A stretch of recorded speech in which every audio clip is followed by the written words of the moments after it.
नमस्कार दोस्तों। आज हम सब UP TET previous year question paper को सॉल्व करेंगे।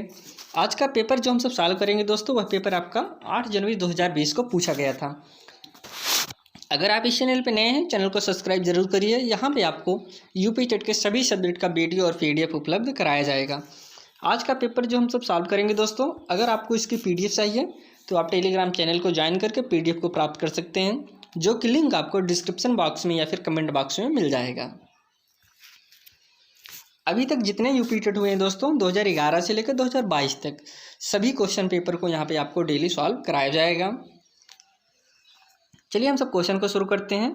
सबसे पहले इसमें हम सब दोस्तों बाल विकास को कवर करेंगे। बाल विकास में आपका पहला क्वेश्चन है, किसने बहुविमात्मक प्रज्ञा का प्रत्यय दिया है। ये जो शब्द आया है बहुविमात्मक प्रज्ञा, यह जब आया था तो काफ़ी बच्चे कंफ्यूज हो गए थे, इसका मतलब क्या पूछ रहा है। लेकिन अगर हम इंग्लिश में इसको देखें तो मल्टीपल इंटेलिजेंस लिखा है, जिसका सीधा सीधा मतलब होता है बहुबुद्धि। तो अगर कोई ऐसा शब्द आ जाए जो कि आपको समझने में कठिनाई हो तो उसको आप एक बार इंग्लिश पर जरूर ध्यान दीजिएगा। बहुविमात्मक का मतलब मल्टीपल इंटेलिजेंस, कि इसमें सीधा पूछ रहा है कि किसने बहुबुद्धि का सिद्धांत दिया है। तो आपके पास ऑप्शन है गोलमैन है, स्पीयरमैन है, जॉन मेयर है या फिर गार्डनर है। जिसे बहुबुद्धि का सिद्धांत गार्डनर महोदय ने दिया था। गार्डनर महोदय ने 1983 में यह सिद्धांत दिया था। किसमें? 1983 में यह सिद्धांत दिया। इन्होंने प्रमुख 8 प्रकार के बुद्धि के बारे में बताया था। सभी प्रकार मतलब सभी के अंदर अलग अलग बुद्धि होती है। इन्होंने बुद्धि के कई आयाम बताए थे। अगर हम कुछ आयाम के बारे में इनमें चर्चा करें तो जिनका पहला था वैयक्तिक प्रबुद्धि, या दूसरा है वैयक्तिक स्वयं बुद्धि, संगीत बुद्धि, शारीरिक गतिक बुद्धि, स्थानिक बुद्धि, तार्किक गणितीय बुद्धि या फिर भाषी बुद्धि या प्राकृतिक बुद्धि। यह इनके जो गार्डनर महोदय हैं, इनकी यह प्रमुख बुद्धि के सिद्धांत बताए थे। अब हम सब आगे बढ़ते हैं, दूसरा क्वेश्चन देखते हैं। इसमें डिसलेक्सिया के बारे में पूछा गया है। डिसलेक्सिया यह करने में कठिनाई होती है।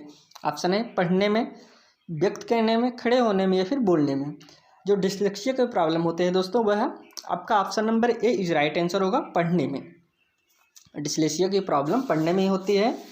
इसमें जो है प्रॉब्लम यह होता है दोस्तों कि वर्णमाला अधिगम में कठिनाई होती है, पढ़ते समय स्वरों का लोप हो जाता है या फिर अक्षर ध्वनियों के सीखने में कठिनाई होती हैं। इसी प्रकार से डिसलेक्सिया में प्रॉब्लम होती है। अगला हम सब क्वेश्चन देखते हैं। इसमें कह रहे हैं निम्न में से क्या समावेशी कक्षा में शिक्षक की भूमिका नहीं है। इसमें आपको नेगेटिव बताना है कि क्या नहीं है।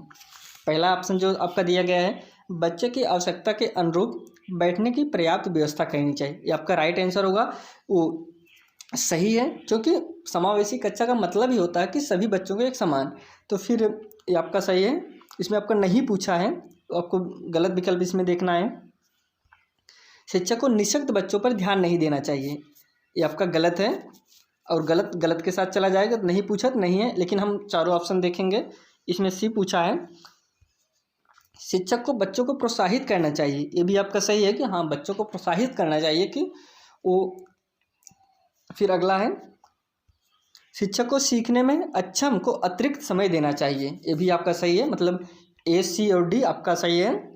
और इसमें नहीं पूछा तो नहीं जो है बी के साथ चला जाएगा। शिक्षक को निःशक्त बच्चों पर ध्यान नहीं देना चाहिए। समावेशी कक्षा का मतलब होता है दोस्तों कि जितने भी बालक हैं सभी को एक साथ, ऐसा नहीं कि कोई बच्चा नहीं पढ़ पा रहा है या फिर समझ नहीं पा रहा है तो उसे क्लास से बाहर बैठा दें, फिर अलग क्लास में बैठा दें। इसका विरोध करता है समावेशी कक्षा। चलिए हम सब नेक्स्ट क्वेश्चन देखते हैं। कक्षा में छात्रों को प्रश्न पूछने के लिए कि आपको क्या करना है, इसको आपको बताना है। हतोत्साहित करना चाहिए या फिर प्रेरित करना चाहिए या फिर रोक देना चाहिए या फिर अनुमति नहीं देना चाहिए। तो इसमें आपका राइट आंसर होगा, कक्षा में प्रश्न पूछने के लिए बच्चों को प्रेरित करना चाहिए। जब आप बच्चों को प्रेरित करेंगे तभी उनके अंदर जो जिज्ञासा होगी तभी वो शांत होगी। अगर कोई बच्चा आपसे क्लास में कोई चीज़ पूछे, आप उसको तुरंत डांट के बैठा दें, फिर वह अंदर कोई भी क्वेश्चन जानता रहे नहीं जानता रहे, शांति से बैठा रहेगा, नहीं पूछेगा। लेकिन जब आप उनको प्रेरित करेंगे तो वह ज़्यादा से ज़्यादा क्वेश्चन पूछने का प्रयास करेंगे। अब अगला क्वेश्चन हम सब देखते हैं। बच्चों की वृद्धि मुख्यतः संबंधित है, किससे संबंधित है इसको आपको बताना है। बच्चों की जो वृद्धि है, ऑप्शन है पहला शारीरिक विकास से है या फिर सामाजिक विकास से या फिर भावात्मक विकास से या फिर नैतिक विकास से। देखिए दोस्तों, वृद्धि का सीधा सीधा मतलब होता है शारीरिक विकास से। वृद्धि का मतलब शारीरिक विकास से होता है, इसीलिए ऑप्शन नंबर ए आपका राइट आंसर। अब दोस्तों अगला हम क्वेश्चन देखते हैं। मानव विकास का प्रारंभ होता है, इसको आपको बताना है कि मानव विकास का प्रारंभ कहाँ से होता है। ऑप्शन आपके पास है गर्भावस्था से, पूर्व बाल्यावस्था से, या फिर उत्तर बाल्यावस्था से, या फिर शैशवावस्था से। इसमें आपका राइट आंसर होगा option number A is right answer, गर्भावस्था से। जो मानव का विकास प्रारंभ होता है, ह्यूमन डेवलपमेंट, वो आपका गर्भावस्था से ही होता है। उसके बाद फिर आपका आएगा बाल्यावस्था, आएगा किशोरावस्था, आएगा प्रौढ़ावस्था, आएगा इस प्रकार से। लेकिन प्रारंभ जब भी पूछे तो आपका गर्भावस्था से ही होता है। अगला क्वेश्चन है द कंडीशंस ऑफ लर्निंग पुस्तक के लेखक कौन है, इसको आपको बताना है। पहला ऑप्शन है एल थॉर्नडाइक, स्किनर, आर.एम. गेने, या फिर पावलोव। इसमें आपका राइट आंसर है द कंडीशन ऑफ लर्निंग पुस्तक के लेखक दोस्तों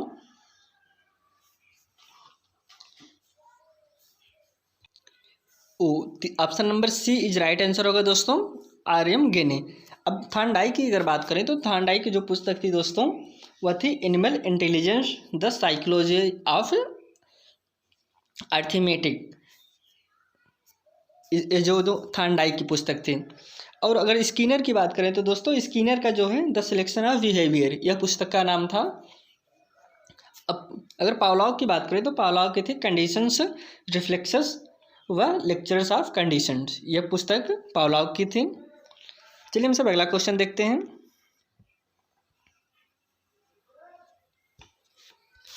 इसमें 8वां क्वेश्चन आपका है किशोरावस्था बड़े संघर्ष, तनाव, हमला व विरोध की अवस्था है। यह कथन किसने कहा? किसने कहा कि किशोरावस्था जो आपकी है बड़े संघर्ष, तनाव, हमला व विरोध की अवस्था होती है? आपके पास ऑप्शन है, ऑप्शन नंबर पहला जर्सील्ड, या फिर स्टेनल हॉल, या फिर सिम्पसन, या फिर क्रो एंड क्रो। इसमें आपका जो कि राइट आंसर है दोस्तों ऑप्शन नंबर बी स्टेनल्स हॉल। इन्होंने कहा कि जो किशोरावस्था होती बड़े तनाव, हमला व विरोध की अवस्था होती है। लेकिन अगर जर्सील्ड की बात करें तो इन्होंने ऐसा कहा था कि किशोरावस्था वह समय है, किशोरावस्था वह समय है जिसमें विचारशील व्यक्ति बाल्यावस्था से परिपक्व की ओर संक्रमण करता है। ऐसा किसने कहा था? ऐसा आपका जर्सील्ड ने कहा था।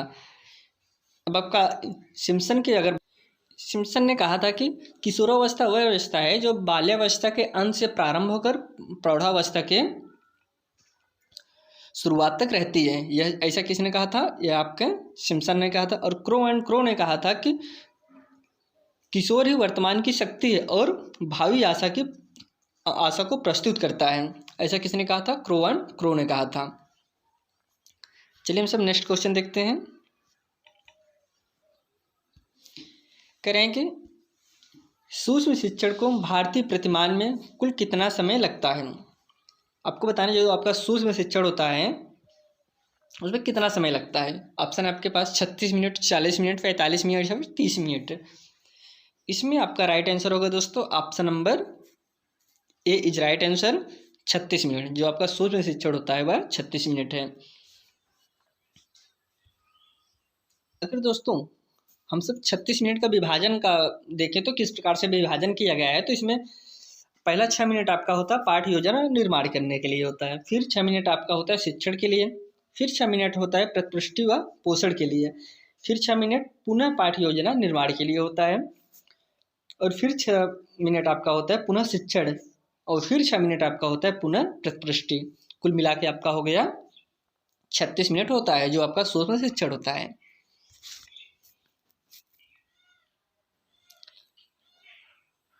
अगला क्वेश्चन है सीखने का पठार सीखने की प्रक्रिया के मुख्य अभिलक्षण हैं जो उस स्थिति को प्रकट करते हैं जिसमें सीखने की प्रक्रिया में कोई उन्नति नहीं होती। यह कथन किसका है? ऑप्शन है गिट्स व अन्य, या फिर हॉलिंगवर्थ, या फिर रास, या फिर स्किनर। इसका दोस्तों राइट आंसर है option number C is right answer, Ross का मानना था ऐसा।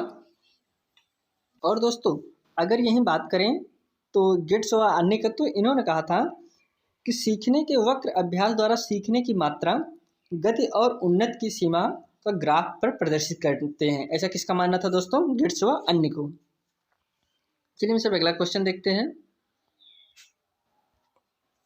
यहाँ पे है, यदि शिक्षक कक्षा में एक छात्र को समस्यात्मक बालक के रूप में पाता है तो उसे क्या करना चाहिए? इसको आपको बताना है। बच्चों को दंड देना चाहिए, बच्चों को नज़रअंदाज कर देना चाहिए, या फिर बच्चों को परामर्श देना चाहिए, या फिर तत्काल घर से वापस भेज देना चाहिए।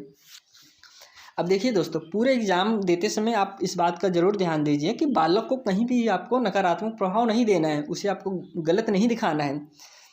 यहाँ पे हर चीज़ गलत हो सकता है, टीचर गलत हो सकते हैं, पढ़ाने का तरीका गलत हो सकता है, प्रशासन, मतलब जितने भी चीज़ है गलत हो सकता है, लेकिन एक चीज़ नहीं गलत होगा, वह क्या है? बालक है। बालक कभी नहीं गलत होगा, बाकी हर चीज़ गलत हो सकता है।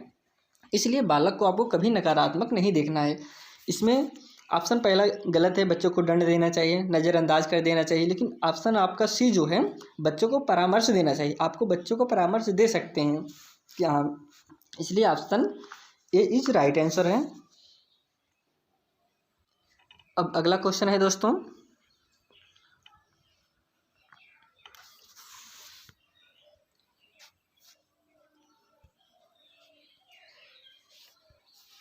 पाठ्य सहगामी क्रियाएं मुख्यतः संबंधित है, किससे संबंधित है पाठ्य सहगामी क्रियाएं? उसको आपको बताना है। शैक्षिक संस्थानों के विकास से, या फिर छात्रों के सर्वांगीण विकास से, या फिर छात्रों के वितरित विकास से, या फिर अगला है छात्रों के मानसिक विकास से। जो पाठ्य सहगामी क्रियाएं हैं वो किससे संबंधित है, इसको आपको बताना है दोस्तों। इसमें आपका राइट आंसर होगा दोस्तों ऑप्शन नंबर बी, छात्रों के सर्वांगीण विकास से है। जो छात्र के पाठ्य सहायक सामग्री होती है वह छात्र के सर्वांगीण विकास से संबंधित है। अब देखिए दोस्तों, जो पाठ्य सहगामी क्रियाएं होती हैं इसलिए प्रयोग की जाती हैं ताकि बच्चा जो पढ़ रहा है उसके अंदर रुचि उत्पन्न हो, वह इंटरेस्ट के साथ पढ़ने का प्रयास करें। इसके अंदर के दोस्तों अगर हम सब बात करें, जैसे खेल होगा, कोई नाटक हो गया, प्रतियोगिता हो गया, शैक्षणिक भ्रमण हो गया। देखिए प्रतियोगिता नहीं मतलब एक दूसरे के अंदर आपको नहीं, जैसे निबंध प्रतियोगिता हो गया, इस प्रकार के आपको प्रतियोगिता कराना है। ऐसा नहीं कि एक के साथ आपको एक के साथ तुलना करना है, ऐसा नहीं करना है। जैसे शैक्षणिक भ्रमण हो गया, अंतरिक्ष, या फिर इसी प्रकार से अनेक सारे आपको कार्य करना चाहिए उनके अंदर ताकि रुचि पैदा हो। इसीलिए पाठ्य सहगामी क्रिया मुख्यतः संबंधित है, इसी से संबंधित है। अब अगला है दोस्तों, निम्न में से किसने अधिगम सिद्धांत का प्रतिपादन नहीं किया है? इसमें नहीं पूछा, इसको आप ध्यान दीजिएगा। कोहलर है, स्किनर है, ब्लूम है, फिर थॉर्नडाइक है। देखिए दोस्तों, इसमें आपका राइट आंसर होगा बेस ब्लूम। इन्होंने जो है अधिगम सिद्धांत का प्रतिपादन नहीं किया है, बाकी सभी ने किया है। अगर दोस्तों यहाँ पे कोहलर की बात करें तो कोहलर जो है अंतर्दृष्टि अधिगम सिद्धांत का प्रतिपादन किया था। और अगर स्किनर की बात करें तो दोस्तों स्किनर ने क्रिया प्रसूत अनुबंध का प्रतिपादन किया था। और थॉर्नडाइक महोदय ने जो है अधिगम का संबंधवाद सिद्धांत का प्रतिपादन किया था। लेकिन ब्लूम जो है इन्होंने वर्गीकरण किया था, अधिगम के उद्देश्यों का वर्गीकरण किया था, सिद्धांत का प्रतिपादन नहीं किया था। चलिए हम सब अगला क्वेश्चन देखते हैं। शिक्षा में अवरोधन का तात्पर्य, शिक्षा में अवरोधन का तात्पर्य क्या है उसको आपको बताना है। बालक का विद्यालय में प्रवेश न लेना, बालक का विद्यालय न जाना, बालक द्वारा विद्यालय छोड़ देना, या फिर किसी बालक का 1 वर्ष से अधिक समय तक एक ही कक्षा में रहना। इसमें आपका राइट आंसर होगा दोस्तों, जो इसमें जो पूछ रहा है शिक्षा का अवरोधन, शिक्षा का अवरोधन जो है यही आपका option number D is right answer होगा। किसी बालक का 1 वर्ष से अधिक समय तक एक ही कक्षा में रहना, यह उसके सीखने के अवरोधन को उत्पन्न करता है, वह शिक्षा के अवरोधन को उत्पन्न करेगा। इसलिए इसमें आपका option number D is right answer. इसमें अगला क्वेश्चन है दोस्तों, निम्न में से किस कौशल में पूर्व ज्ञान का परीक्षण आता है? इसमें पूर्व ज्ञान का बात हो रही है तो पूर्व ज्ञान को आपको बताना है। पहला है उद्दीपन परिवर्तन कौशल, प्रस्तावना कौशल, या फिर समापन कौशल, या फिर प्रदर्शन कौशल। इसमें जो आपका राइट आंसर होगा दोस्तों, अगर पूर्व ज्ञान की बात करें तो आपका प्रस्तावना कौशल में आता है, इसलिए ऑप्शन आपका बी इज राइट आंसर। अब दोस्तों प्रस्तावना कौशल में बच्चे के पूर्व ज्ञान का परीक्षण किया जाता है। एक शिक्षक जो है पहले बच्चे का प्रस्तावना कौशल के जरिए पूर्व ज्ञान को जानेगा, पूर्व ज्ञान को जानने के बाद फिर उसको नए ज्ञान के साथ जोड़ता है। इससे मतलब बच्चे को, कोई भी बच्चा हो, अगर हम उसको पूर्व ज्ञान के साथ जोड़ के पढ़ाएंगे तो बहुत जल्दी बहुत अच्छे से सीखता है। अगला क्वेश्चन है, इसमें आपको मिलान करना है दोस्तों, स्तंभी से स्तंभी। यहाँ पे पहला दिया है, हाँ अब ठीक है, यहाँ पे है एनिमल इंटेलिजेंस, इसके सामने लिखा है गेस्टाल्ट लिखा है, फिर पुनर्बलन की अनुसूची जो पियाजे लिखा है, फिर सारगार्भिता का नियम थायरनडाइक, या फिर अनुकूलन स्किनर। अब जब ऐसे क्वेश्चन आए दोस्तों तो इसमें आपको सबसे पहले एक चीज़ देखना होगा कि अब सभी तो आपको पता नहीं होगा, लेकिन अगर कोई एक भी आपको पता है, इसके जरिए से आप जोड़ के अगला आंसर निकाल सकते हैं। जैसे अगर हमको पता है एनिमल इंटेलिजेंस किसका है, इसका थायरनडाइक का है, किसका है, थायरनडाइक का है, तो आप पहला ए जो है तीसरे में जा रहा है, मतलब हमको तीसरे में मिलाना है। तो हम जो ऑप्शन दिया गया है 4 ऑप्शन, पहले उसमें मिला लेते हैं। ए जो है तीसरे के साथ चाहिए हमको, ए है, ये पहले के साथ है, दूसरे के साथ है, दूसरे के साथ, फिर तीसरे के साथ है, मतलब पूरे लाइन में सिर्फ एक के साथ ऑप्शन नंबर डी जो है उसी के साथ आपका ऑप्शन एनिमल इंटेलिजेंस जा रहा है, इसीलिए आपका option number D is right answer होगा। इसी तरीके से आपको निकालना है दोस्तों, पहले ए जो आ रहा है उसको मिला लीजिए और ऑप्शन उसको खोज लीजिए कि कहाँ पे मिल रहा है। फिर आपका बी है, बी आपका देखिए यहाँ पे बी चारों में जा रहा है, मतलब सिंपल सी बात है, जब चारों में जा रहा है तो फिर स्किनर है। अब तीसरा है सी जो है पहले में जा रहा है, सारगार्भिता का नियम किस में है, गेस्टाल्ट, और चौथा है अनुकूलन स्किनर। इसमें इसी तरीके से आपको हेरना है दोस्तों, पहले एक हेर के मिला लीजिए ऑप्शन में, फिर उसको मैच कर लीजिए, अब बहुत जल्दी आंसर पा जाएंगे।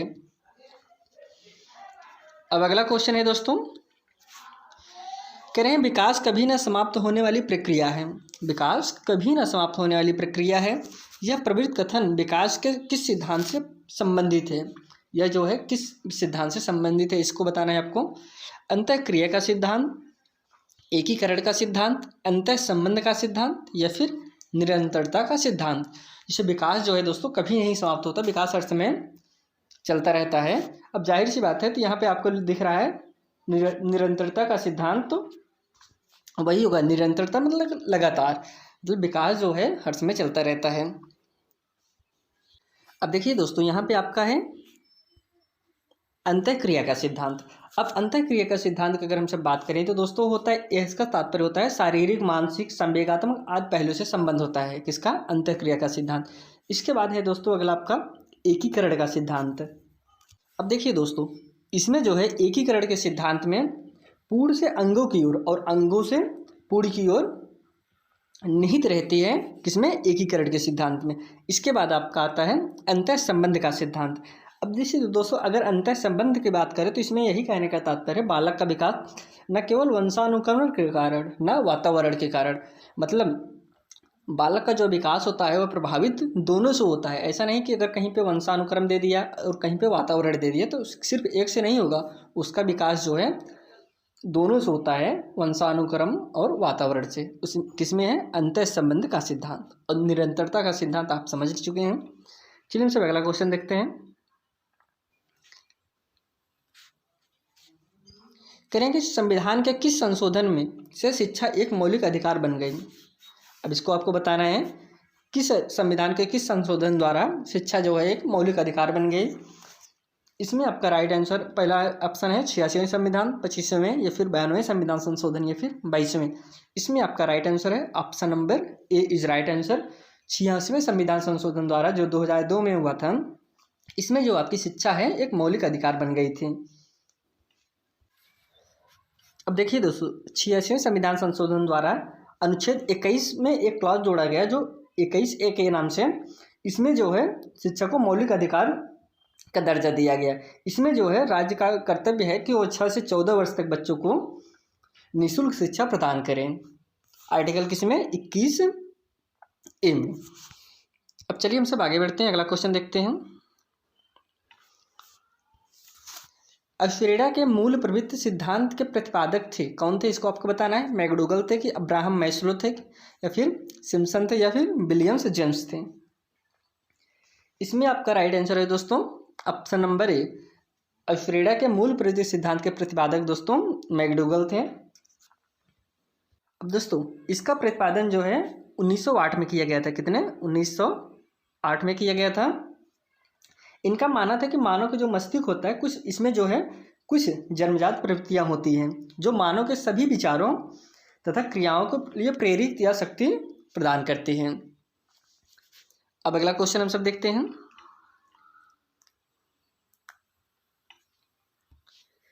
विकास की किस अवस्था को कोल तथा ब्रूस ने संवेगात्मक विकास का अनोखा काल कहा है? कोल तथा ब्रूस ने संवेगात्मक विकास का अनोखा काल कहा है। किस अवस्था को? ऑप्शन है आपके पास शैशवावस्था, बाल्यावस्था, प्रौढ़ावस्था या फिर किशोरावस्था। इसमें दोस्तों आपका राइट आंसर है ऑप्शन नंबर बी, बाल्यावस्था को अनोखा काल कहा गया है। कौन कहे थे? कोल तथा ब्रूस ने। अब देखिए दोस्तों इस अवस्था में उनका मानना था कि इस अवस्था में जो बालक के माता पिता होते हैं बालक के विकास की उनकी अवस्था को समझने में बहुत कठिनाई होती है इस अवस्था में। किस अवस्था में? बाल्यावस्था में। चलिए हम सब अगला क्वेश्चन देखते हैं। यहाँ पे कह रहे हैं कि व्यवहार के कारण व्यवहार में परिवर्तन ही अधिगम है। यह किसने कहा? व्यवहार के कारण व्यवहार में परिवर्तन ही अधिगम है, ये किसने कहा? ऑप्शन है वुडवर्थ, गिलफोर्ड, स्किनर या फिर क्रो एंड क्रो ने। इसमें आपका राइट आंसर है option number B is right answer, Guilford. Guilford ने कहा कि व्यवहार के कारण ही व्यवहार में परिवर्तन ही अधिगम है। और अगर दोस्तों हम सब वुडवर्थ की बात करें तो वुडवर्थ जो है इनका मानना था कि नवीन ज्ञान तथा नवीन प्रतिक्रियाओं को अर्जन करने की प्रक्रिया अधिगम करने की प्रक्रिया है। ऐसा किसका मानना था? वुडवर्थ का। और अगर स्किनर की बात करें तो दोस्तों इनका मानना था कि अधिगम व्यवहार में उत्तरोत्तर अनुकूलन की एक प्रक्रिया है। और क्रो की बात करें तो इनका मानना था कि आदतों, ज्ञान तथा आवृत्ति का अर्जन ही क्या है? अधिगम है। ऐसा किसका मानना था? क्रो एंड क्रो को। चलिए हम सब अगला क्वेश्चन देखते हैं। इसमें भी आपको दोस्तों मिलान करना है सूची ए से सूची बी को। अब देखिए यहाँ पे आपको कुछ दिए गए हैं, जैसे ब्रूनर है उनके सामने दिया गया है बुनियादी शिक्षण प्रतिमान, या फिर आशुबेल है साइनेटिक्स शिक्षण प्रतिमान, या और ग्लेजर है अग्रिम संगठक शिक्षण प्रतिमान, या फिर गार्डनर है उपलब्धि संप्रत्यय शिक्षण प्रतिमान। अब देखिए दोस्तों जिसमें इसमें मैंने आपको पहले भी बताया कि इसमें पहले हम, अब सभी की तो आंसर पता नहीं, लेकिन किसी एक को हम अगर जिसको जान रहे उसको हम पहले मिला दें। मिलाने के बाद विकल्प हम उसको चेक करें किस विकल्प में वह मिल रहा है, फिर अगले काम चेक करेंगे तो जल्दी मिल जाता है। अब चलिए पहले हम समझते हैं इसको। अब इसे दोस्तों हम सबको पता है जिसे ब्रूनर जो है इनका जो है उपलब्धि संप्रत्यय शिक्षण प्रतिमान से संबंधित है। ब्रूनर इसमें चले आएंगे, चौथे में चले आएंगे। अब हमको विकल्प में देखना है, विकल्प में चौथा किससे किससे मिल रहा है? ऑप्शन नंबर बी से और ऑप्शन नंबर ए में चौथा मिल रहा है। मतलब दो ऑप्शन तो आपके नहीं होंगे, सी और डी तो होगा नहीं। अब हमको बी और ए और बी में छांटना है। इसके बाद अगला आपका है आशुबिल। आशुबिल जो है इनका जो संबंध किससा है? इनका जो है अग्रिम संगठक शिक्षण प्रतिमान से है। तो इसमें भी है और इसमें भी आप देख रहे होंगे दोनों से है। मतलब अभी यहाँ तक आपका ऑप्शन ए भी हो सकता है और बी भी हो सकता है। अब हम सी में देखते हैं, ग्लेजर है। अगर ग्लेजर की बात करें तो दोस्तों ग्लेजर जो है बुनियादी शिक्षण प्रतिमान से संबंधित है। किससे हैं? बुनियादी शिक्षण प्रतिमान से है। तो ग्लेजर इसमें चला जाएगा, लेकिन यहाँ पे ऑप्शन नंबर बी में दूसरा दिखा दिए हैं, ऑप्शन नंबर ए में पहला दिखा दिए हैं। तो यहाँ पे ऑप्शन नंबर आपका ए इज राइट हो जाएगा और जो बचा हुआ है वो चला जाएगा दूसरे में। इसी तरीके से अगर आप मिलाएंगे तो जल्दी आपका मिल जाएगा। चलिए हम सब आगे देखते हैं अगला क्वेश्चन। समस्या समाधान का प्रथम चरण है। समस्या जो समाधान का प्रथम चरण क्या है? आंकड़ा संग्रहण या फिर समस्या की पहचान, परिकल्पना का परीक्षण या फिर परिकल्पना का निर्माण। इसमें जो कि आपका राइट आंसर होगा दोस्तों समस्या की पहचान। जब तक हम समस्या की पहचान नहीं करेंगे तो उसका समाधान कैसे करेंगे? इसीलिए इसका प्रथम चरण है पहले हम सब समस्या को पहचानें। अगर इसकी सीक्वेंस की हम सब बात करें तो दोस्तों सबसे पहले हम सब पहचान करेंगे, फिर उसके बाद परिकल्पना का निर्माण करेंगे, फिर उसके बाद परिकल्पना का निर्माण करेंगे, फिर उसके बाद तथ्यों का संकलन करेंगे, तथ्यों का संकलन, आंकड़ों का संग्रहण, ये सब करेंगे। और फिर उसके बाद हम सब क्या करेंगे, परिकल्पना के विशिष्ट पहलुओं का परीक्षण करेंगे। फिर उसके बाद हम सब क्या करेंगे, परीक्षण करेंगे। इसी प्रकार से यह सीक्वेंस है। चलिए हम सब अगला क्वेश्चन देखते हैं। करेंगे बालकों का अधिगम सर्वाधिक प्रभावशाली होगा। बालकों का अधिगम कब सबसे ज़्यादा प्रभावशाली होगा, इसको आपको बताना है। करें पढ़ने लिखने गणितीय कुशलताओं पर ही बल होगा, या फिर बालकों का संज्ञानात्मक, भावात्मक तथा मनोचालक पक्षों का विकास होगा, या फिर शिक्षण व्यवस्था एकाधिकृतवादी होगी, या फिर अगला है शिक्षक अधिगम प्रक्रिया में आगे होकर बालकों को निष्क्रिय रखेगा। अब देखिए दोस्तों, बालकों का अधिगम सर्वाधिक प्रभावशाली होगा, इसमें आपका दोस्तों option number B is right answer होगा। बालकों का संज्ञानात्मक, भावात्मक तथा मनोचालक पक्षों का विकास होगा, यह सबसे option number B is right answer है। अब देखिए दोस्तों, जब तक ये तीनों पक्षों का अच्छे से विकास नहीं होगा तब तक सबसे ज़्यादा प्रभावशाली नहीं हो पाएगा, बालक का अधिगम प्रभावशाली नहीं हो पाएगा जब तक संज्ञानात्मक, भावात्मक, मनोचालक पक्षों का विकास अच्छे से नहीं होगा। चलिए हम सब अगला क्वेश्चन देखते हैं। स्मृति स्तर पर एवं बोध स्तर के शिक्षण प्रतिमान की संरचना में कौन सा सोपान उभयनिष्ठ है? ऑप्शन है सामान्यीकरण, अन्वेषण, प्रस्तुतिकरण या फिर तैयारी। इसमें आपका राइट आंसर होगा दोस्तों प्रस्तुतिकरण। ऑप्शन नंबर सी, स्मृति स्तर एवं बोध स्तर के शिक्षण प्रतिमान की संरचना में कौन सा सोपान उभयनिष्ठ, यहाँ पर उभयनिष्ठ की बात हो रही है, तो इसमें आपका सी इज राइट आंसर है। अब देखिए दोस्तों, अगर यहाँ पर हम सब स्मृति स्तर की बात करें तो इसका जो है प्रतिपादन हर्बर्ट ने किया था। इसको जो उन्होंने 5 पदों में विभक्त किया था। इसके बाद एक और होता है आपका बोध स्तर का सोपान। बोध स्तर का सोपान का प्रतिपादन जो है हेनरी ने किया था, इसको आप ध्यान दीजिएगा। चलिए हम सब अगला क्वेश्चन देखते हैं।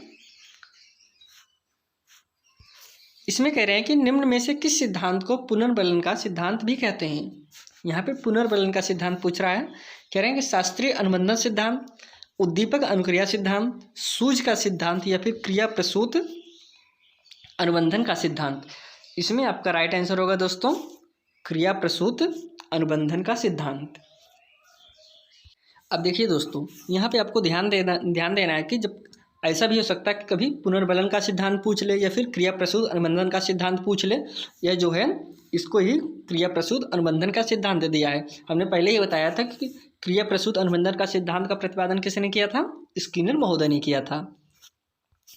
चलिए हम सब आगे अगला क्वेश्चन देखते हैं। इसमें निम्न में से कौन सी अवस्था ब्रूनर के संज्ञानात्मक विकास सिद्धांत का अंग नहीं है? किसके? ब्रूनर के संज्ञानात्मक विकास के सिद्धांत का अंग नहीं है, इसको आपको बताना है। अंतःप्रज्ञावस्था, प्रतिबिंबात्मक अवस्था की, या फिर संकेतात्मक अवस्था, या फिर क्रियात्मक अवस्था। इसमें जो कि आपका राइट आंसर है दोस्तों option number A is right answer. अंतःप्रज्ञा अवस्था यह जो है ब्रूनर संज्ञानात्मक विकास की अंग नहीं है। ब्रूनर जो है तीन अवस्था में बांटे थे। कितने? 3 अवस्थाओं में बांटे थे। जिसमें इनका पहला था क्रियात्मक अवस्था। कौन था? क्रियात्मक था। फिर इसके बाद प्रतिबिंबात्मक था, ये भी था ब्रूनर का। और इसके बाद दोस्तों था संकेतात्मक अवस्था। अब देखिए ये जो लेकिन अंतःप्रज्ञा अवस्था यह नहीं था, यह 3 था। प्रतिबिंबात्मक अवस्था और क्रियात्मक अवस्था, संकेतात्मक अवस्था, यह तीनों अवस्थाएं थी। चलिए हम सब अगला क्वेश्चन देखते हैं। मॉरिसन ने बौद्ध स्तर के शिक्षण प्रतिमान में 5 पदों का वर्णन किया है। वे हैं जो 5 पदों का वर्णन किया, वे कौन कौन है उसको आपको बताना है। तो प्रस्तुतिकरण, खोज या फिर आत्मी या फिर संगठन व्यवस्था, आत्मीकरण, वाचन, अभिव्यक्तिकरण, या फिर इनमें से दोस्तों आपको सही क्रम लगाना है। इनको आपको सही क्रम लगाना है। नीचे आपको दिया गया है कौन सबसे पहले रहेगा, कौन लास्ट में रहेगा, उसको आपको बताना है। इसमें से अगर आपको एक भी पता होगा पहले कौन आएगा तो आप आराम से निकाल सकते हैं। इसमें जाहिर सी बात है, तो सबसे पहले अगर हम सब देखेंगे तो अब देखिए दोस्तों, इसमें अगर हम सब सबसे पहले बात करें तो इसमें खो जाएगा, ये गलत टाइप हो गया, इसको आप नहीं ध्यान देना है। सबसे पहले खो जाएगा। अब हमको देखना दूसरा किस में मिल रहा है, बी में मिल रहा है और आपका सी में मिल रहा है। उसके बाद अगर हम सब बात करें तो उसके बाद क्या आएगा आपका, उसके बाद आपका आना ये प्रस्तुतिकरण आएगा। क्या आएगा, प्रस्तुतिकरण। प्रस्तुतिकरण दोनों में मिल रहा है। फिर उसके बाद अगर हम सब देखें दोस्तों, इसमें आएगा, इसमें संगठन व्यवस्था ए आएगा, आत्मीकरण। क्या आएगा, आत्मीकरण। अब देखिए हम इसमें चौथा किस में मिल रहा है, देखिए इसमें आपका तीसरा मिल रहा है, इसमें आपका चौथा मिल रहा है। अब आगे आपको मिलाने की ज़रूरत ही नहीं, क्योंकि एक ही ऑप्शन में ये तीनों चार विकल्प मिल रहे हैं, इसलिए option B is right answer. इन्होंने जो अपना अवस्थाएं बताई थी, सबसे पहले था खोज अन्वेषण, फिर प्रस्तुतिकरण था, आत्मीकरण था, या फिर संगठन व्यवस्था था, फिर वाचन या फिर अभिव्यक्तिकरण था। हम सब अगला क्वेश्चन देखते हैं। निम्न में से कौन सा संज्ञानात्मक क्षेत्र से संबंधित नहीं है, किससे, संज्ञानात्मक क्षेत्र से संबंधित नहीं है। ऑप्शन है अनुमूल्यन, अनुप्रयोग, बोध, ज्ञान। इसमें आपका राइट आंसर होगा दोस्तों option number A is right answer, अनुमूल्यन। यह जो है संज्ञानात्मक क्षेत्र से संबंधित नहीं है, बाकी अनुप्रयोग, बोध, ज्ञान ये सब संबंधित हैं। अब देखिए दोस्तों, इसका प्रतिपादन ब्लूम ने किया था। कौन किया था, ब्लूम ने किया था। इन्होंने छह क्षेत्रों में इसको बांटा था। कितने, 6 क्षेत्रों में, 6 वर्गों में। पहला था इसमें ज्ञान था, फिर बोध था, आपका अनुप्रयोग था, विश्लेषण था, संश्लेषण था, मूल्यांकन था, लेकिन अनुमूल्यन नहीं था। इसको आप ध्यान दीजिएगा। इसका जो प्रतिपादन किया गया था 1956 में किया गया था। चलिए हम सब अगला क्वेश्चन देखते हैं। निम्न में से कौन सा अधिगम का वक्र नहीं है, किसका, अधिगम का वक्र नहीं है। ऑप्शन पहला है नतोदर, मिश्रित, लंबवत या फिर उन्नतोदर, उत्तल। इसमें जो कि आपका राइट आंसर होगा option number C is right answer, लंबवत। अधिगम का वक्र नहीं है, बाकी सभी अधिगम के वक्र हैं। अब देखिए दोस्तों, अगर हम सब अधिगम वक्र की बात करें तो ये 4 प्रकार से हैं। एक आपका पहला होता है समान निष्पादन वक्र, घटता निष्पादन वक्र, बढ़ता निष्पादन वक्र, मिश्रित निष्पादन वक्र, लेकिन आपका लंबवत जो है वह नहीं होता है। अब देखिए दोस्तों, यहाँ पे आपका CDB खत्म होता है। अब हम सब शुरू करते हैं हिंदी, जो कि आपकी कंपल्सरी लैंग्वेज है। एक लैंग्वेज आपका चुनना होता है, जो कि उर्दू, इंग्लिश या फिर संस्कृत, लेकिन हिंदी तो सबके लिए अनिवार्य है। हम अब हिंदी को कवर करेंगे दोस्तों, फिर इसके बाद EVS को हम सब कवर करेंगे। यहाँ पे कह रहे हैं कि प्रकाशन वर्ष की दृष्टि से हरिवंश राय बच्चन की रचनाओं का सही अनुक्रम है। प्रकाशन, इसमें आपको प्रकाशन के तरीके से बताना है। पहला ऑप्शन है इसमें मधुकलश, मधुबाला, मधुशाला, निशा निमंत्रण। यहाँ पे गलत टाइप हो गया, इसको आप नहीं ध्यान दीजिएगा। दूसरा है मधुशाला, मधुबाला, मधुकलश, निशा निमंत्रण, या फिर निशा निमंत्रण, मधुशाला, मधुकलश, मधुशाला, या फिर मधुबाला, मधुशाला, निशा निमंत्रण या मधुकलश। इसमें जो कि आपका राइट आंसर होगा दोस्तों ऑप्शन नंबर बी। सबसे पहले मधुशाला, क्या है, मधुशाला, जिसे 1935 में प्रकाशन किया गया था। कितने में, मधुशाला को 1935 में प्रकाशन किया गया था। और मधुशाला को, फिर मधुबाला को जो है दोस्तों 1936 में किया गया था। यह 1935 में, यह 1936 में। फिर मधुकलश की बात होती है तो दोस्तों मधुकलश जो है आपका 1937 में हुआ था, और निशा निमंत्रण 1938 में हुआ था। यह सेक्वेंस एकदम आपका राइट है। अब हम सब अगला क्वेश्चन देखते हैं दोस्तों। सुमेलित करना है दोस्तों। इसमें हिंदी साहित्य सम्मेलन, उसके सामने लिखा है 1893, और फिर दूसरा है काशी नगरी प्रचारणी सभा 1918। फिर अगला है राष्ट्रीय भाषा प्रचार समिति वर्धा, यह 1910 से। इसमें आपको सम्मिलित करना है, कौन किस में सम्मिलित होगा। अब देखिए, अगर आपको तीनों नहीं आ रहा, अगर कोई एक भी आ रहा तब भी आपका काम हो जाएगा। इसमें देखिए दोस्तों, हिंदी साहित्य अगर सम्मेलन की हम सब बात करें तो इसका जो है, अब देखिए यहाँ पर हिंदी सम्मेलन की अगर हम सब बात करें तो दोस्तों यह 1918 में किया गया था। कितने में, 18 में किया गया था। ये आपका हम अगर एक चीज़ हमको पता है, मान लीजिए कि हिंदी साहित्य सम्मेलन पता है 1918 में। अब हम देखेंगे कि पहला ऑप्शन नहीं, सॉरी दोस्तों, हिंदी साहित्य सम्मेलन 18 में 10 में किया गया था, 1910 में किया गया था। अब हम इसमें पहले देखेंगे कि किस में किया गया था। वो पहला ऑप्शन सी किस में जा रहा है, पहला बी में जा रहा है और डी में जा रहा है। अब ये दोनों ऑप्शन तो आपके होंगे नहीं, पहला और सी ऑप्शन होगा नहीं। अब दूसरा और चौथा ऑप्शन आपका हो सकता है। फिर काशी नगरी प्रचारणी सभा, इसको आपको बताना है। यह काशी नगरी प्रचारणी सभा यह आपका 1893 में किया गया था। किस में? 1893 में, मतलब दूसरा आपका पहले में चला जाएगा। अब हम देखेंगे दूसरा पहले किस में जा रहा है। आपका एक ए था, दूसरा बी में जा रहा है इसमें, और यहाँ पे दूसरा ए में जा रहा है, मतलब ए आपका राइट आंसर। अब हमको तीसरा मिलाने की ज़रूरत नहीं, लेकिन हम तब भी देख लेते हैं। ये तीसरा आपका जाएगा राष्ट्रीय भाषा प्रचार समिति वर्धा, जो है आपका 1918 में हुआ था। आपका इसमें option number D is right answer. अब देखिए दोस्तों, यहाँ पे एक आया है राष्ट्रीय भाषा प्रचार समिति वर्धा। इसका जो है, इसको जो है एक डॉक्टर राजेंद्र प्रसाद की अध्यक्षता में इसका गठन हुआ था, राष्ट्रीय भाषा प्रचार समिति वर्धा का। वर्धा जो है महाराष्ट्र, मतलब ये महाराष्ट्र में हुआ था। और ये जो है महात्मा गांधी के प्रेरणा से हुआ था। किसके? महात्मा गांधी की प्रेरणा से हुआ था।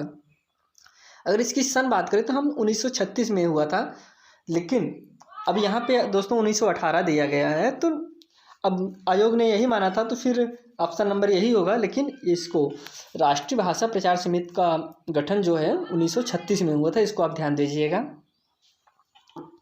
चलिए हम सब आगे बढ़ते हैं। तुलसीदास के रचनाकार हैं।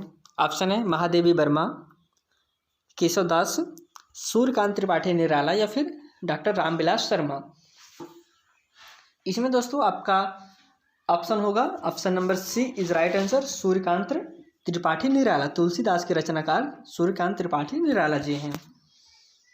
अब अगर दोस्तों निराला जी की और हम सब रचनाओं की बात करें तो इसमें आप इनका था अनामिका इन्हीं का है, परिमल इन्हीं का है, गीतिका इन्हीं का है, कुकुरमुत्ता इन्हीं का है, अड़िमा इन्हीं का है, बेला, नए पत्ते, अर्चना, आराधना, गीत गुंज, सांध्य, काकली, ये सभी रचनाएं किसकी हैं दोस्तों? सूर्यकांत त्रिपाठी निराला जी की हैं। चलिए हम सब अगला क्वेश्चन देखते हैं। अन्याय से अन्याय आत्मकथा किसकी है? अन्याय से अनन्या किसकी आत्मकथा है? आपको बताना है। मनु भंडारी, प्रभा खेत, सुसंवेदी, या फिर उषा प्रियोंदा। इसमें आपका राइट आंसर होगा दोस्तों option number B is right answer, Prabha खेत। अन्या से अनन्या आत्मकथा प्रभा खेत की है। अगर इसका प्रकाशन की हम सब बात करें तो दोस्तों अन्या से अनन्या का, तो इसका प्रकाशन 2007 में हुआ था। किसमें? 2007 में। चलिए सब अगला क्वेश्चन देखते हैं। प्रभु जी तुम चंदन हम पानी किसका वाक्य है? इसमें आपका राइट आंसर है दोस्तों ऑप्शन नंबर, इसमें आपको 4 विकल्प दिए हैं। पहले विकल्प समझते हैं। कबीर, दादू, नानक, रविदास। इसमें आपका राइट आंसर है option number D is right answer, Ravidas. प्रभु जी तुम चंदन हम पानी, रविदास किसका वाक्य है? रविदास का। अब दोस्तों अगर हम सब रविदास की बात करें तो यह जो है रामानंद के शिष्य माने जाते थे। किसके? रामानंद के शिष्य माने जाते थे। और जो कवित्री मीराबाई थी उनके गुरु माने जाते थे। कौन? रविदास। चलिए हम सब अगला क्वेश्चन देखते हैं। निम्नलिखित में से कौन सा शब्द तद्भव है? यहाँ पे तद्भव की बात कर रहे हैं। पहला है त्रिकुट, खेत, प्रभु, नाथ। इसमें जो कि आपका राइट आंसर होगा ये खेत जो है तद्भव है। क्या है? तद्भव है।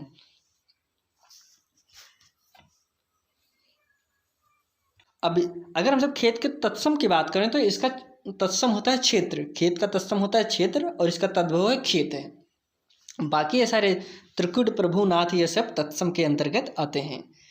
हम सब नेक्स्ट क्वेश्चन देखते हैं। निम्नलिखित में से कौन सा शब्द देशज है?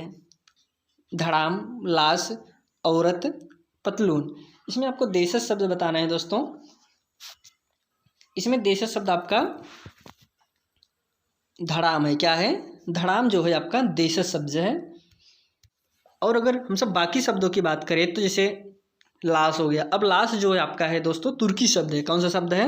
लाश तुर्की शब्द है। और औरत, औरत जो है एक अरबी शब्द है। औरत अरबी शब्द है। और पतलून जो कि आपका इंग्लिश का वर्ड है। चलिए मैं सब अगला समझते हैं। अगला क्वेश्चन, छुछुंदर के सिर पर चमेली का तेल का अर्थ क्या है? इसको आपको बताना है। ऑप्शन है आपके पास, अयोग्य व्यक्ति को अच्छी चीज देना, मिथ्या आडंबर, अधिक पाने की लालच करना, या फिर योग्य व्यक्ति को अच्छी चीज देना। अब इसका राइट आंसर दोस्तों आपका होगा option number A is right answer. अयोग्य व्यक्ति को अच्छी चीज देने का अर्थ है छुछुंदर के सिर पर चमेली का तेल। अब इसमें अगला क्वेश्चन हम सब देखते हैं दोस्तों। ऋग्वेद का संधि विच्छेद क्या है? ऋग्वेद का आपको संधि विच्छेद बताना है। ऋ प्लस वेद, ऋग प्लस वेद, या फिर ऋग प्लस गवेद, या फिर ऋग प्लस वेद। इसमें आपका राइट आंसर होगा option number B is right answer, Rig plus Ved. Rigved का संधि विच्छेद क्या है? ऋग प्लस वेद। अब दोस्तों अगर हम सब ऋग्वेद की बात करें तो यह व्यंजन संधि का उदाहरण है। इसको आप ध्यान दीजिएगा, किसका? व्यंजन संधि का उदाहरण है। अगला क्वेश्चन देखते हैं। आप बीती शब्द में समास है। आप बीती शब्द में समास है। कौन सा समास है उसको आपको बताना है। कर्मधारय समास, द्वंद्व समास, द्विगु समास, या फिर तत्पुरुष समास। इसमें आपका राइट आंसर होगा आप बीती जो है इसमें तत्पुरुष समास है। कौन सा समास है? तत्पुरुष समास है। अब देखिए दोस्तों, यहाँ पे तत्पुरुष समास के, अगर हम तत्पुरुष समास के अंतर्गत इसको बात करें तो यह अधिकरण तत्पुरुष समास आएगा। कौन सा? अधिकरण तत्पुरुष। क्योंकि आप बीती कह रहे हैं कि आप पर बीती, तो अधिकरण में पर इसमें आ रहा है क्या? आप पर बीती तत्पुरुष समास। कौन सा तत्पुरुष समास? अधिकरण तत्पुरुष समास। चलिए नेक्स्ट क्वेश्चन देखते हैं। घोंसले में चिड़िया है में कौन सा कारक है? घोंसले में चिड़िया है, कौन सा कारक है? इसमें है अपादान कारक, संबंध कारक, संप्रदान कारक, या फिर अधिकरण कारक। देखिए दोस्तों, घोंसले में चिड़िया है, अभी हमने जस्ट आपको बताया, यह आपका तत्पुरुष समास के अंतर्गत आएगा। लेकिन तत्पुरुष में कौन सा समास है? अपादान मतलब जहाँ पे अलगाव होता है। लेकिन यहाँ पे घोंसले में चिड़िया है, एक में ये, इसमें अधिकरण, जैसे अधिकरण है ना, अधिकरण में पेपर में ना, इसमें ऑप्शन नंबर आपका डी इज राइट आंसर होगा, अधिकरण। अब हम सब अगला क्वेश्चन देखते हैं। कनुप्रिया के रचनाकार कौन है? ऑप्शन है धर्मवीर भारती, या फिर रांगेय राघव, या फिर भगवती चरण वर्मा, या फिर नागार्जुन। इसमें आपका राइट आंसर होगा दोस्तों option number A Dharamvir Bharati. Kanupriya के रचनाकार धर्मवीर भारती जी हैं। अगर इनकी और रचनाओं की बात करें तो दोस्तों धर्मवीर भारती कितनी इसमें इनका है जो प्रमुख आता है, ठंडा लोहा, अंधा युग, सात गीत वर्ष, इसी तरह इनकी तमाम रचनाएं हैं। प्लुप्त स्वर कौन सा है? इसमें आपको प्लुप्त स्वर बताना है। ओम है, या फिर ओम है, या ओम, या फिर ओम। इसमें आपका राइट आंसर होगा दोस्तों ऑप्शन नंबर बी। इसमें प्लुप्त स्वर कौन सा है? प्लुप्त स्वर आपको बताना है। प्लुप्त स्वर इसमें ओम है। अगर दोस्तों यहाँ पे हम सब देखें तो बाकी सभी गलत लिखे गए हैं। जैसे ओम ऐसा नहीं लिखेगा, ये भी गलत है, ये भी, लेकिन यह लिखने की दृष्टि से यह सही है। अब प्लुप्त स्वर होता वह स्वर है दोस्तों, जैसे हास्य स्वर जो होता है उसमें जितना समय लगता है उसका 3 गुना ज़्यादा समय लगता है किसमें? प्लुप्त स्वर बोलने में। जैसे ओम बोलते हैं दोस्तों, ओम ज़्यादा समय लग रहा है, तो फिर इसीलिए यह आपका option number B is right answer होगा। प्रयोजन का समानार्थी शब्द नहीं है। इसमें प्रयोजन को आपको बताना है कि उसके समानार्थी शब्द कौन नहीं। ऑप्शन है आपके पास लक्ष्य है, हेतु है, नियोजन है, या फिर उद्देश्य है। इसमें आपका नियोजन जो है वह राइट आंसर होगा। प्रयोजन का समानार्थी नियोजन नहीं है। अब हम सब अगला क्वेश्चन देखते हैं। ऋजु का विलोम है। ऋजु का विलोम क्या है दोस्तों? सरल, वक्र, त्रिकोण, या फिर सीधा। इसमें आपको विलोम बताना है दोस्तों। ऋजु माने रिज का विलोम सरल तो होगा नहीं, वक्र, सीधा, त्रिकोण। रिज का विलोम दोस्तों त्रिकोण होगा। क्या होगा? त्रिकोण होगा। बाकी और ये तीनों अगर हम सब बात करें तो जैसे दोस्तों सरल, वक्र, सीधा, इसके समानार्थी, रिज के समानार्थी से ये आएंगे तीनों।